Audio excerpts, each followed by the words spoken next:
এখনো অনেকে বলেন, বড় বড় ব্যবসায়ীরা বলেন, আমরা যাব কোথায়? আমাদেরকে জিম্মি করে আমাদের বিরুদ্ধে মার্ডার মামলা দিয়ে এখন আমাদের কাছ থেকে কোটি কোটি নয়, শত শত কোটি টাকা দাবি করা হচ্ছে।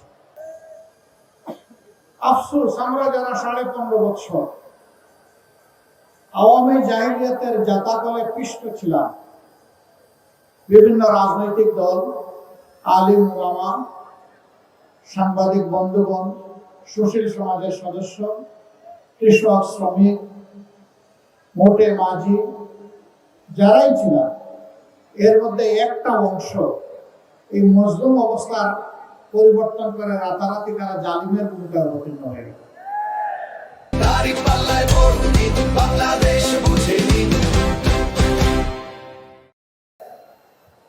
যে সমস্ত উপকর্ম করে আওয়ামী লীগ দীর্ঘ সময় জাতিকে কষ্ট দিয়েছে, একই অপকর্ম এই লোকেরা 6 তারিখ সকাল থেকে শুরু করে দিল। আমরা বিনয়ের সাথে তাদেরকে অনুরোধ করলাম যে মজলুম ছিলেন, জালিম হবেন না।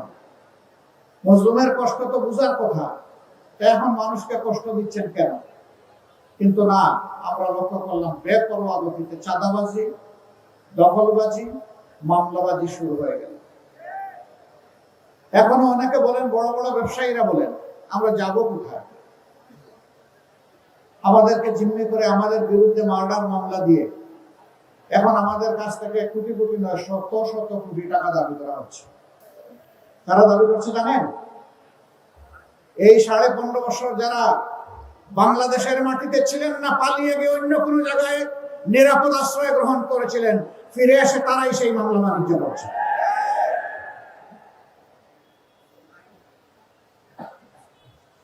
আগস্টের 6 তারিখ থেকে শুরু করে আজ পর্যন্ত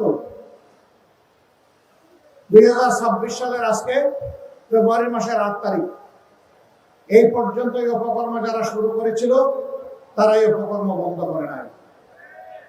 তাদের জ্বালায় অতিষ্ঠ সাধারণ মানুষ, ব্যবসায়ী, এমনকি ফুটপাতে যে বিক্ষোভ লোকটা ভিক্ষা করে তার ওদের কাছ থেকে চাঁদা।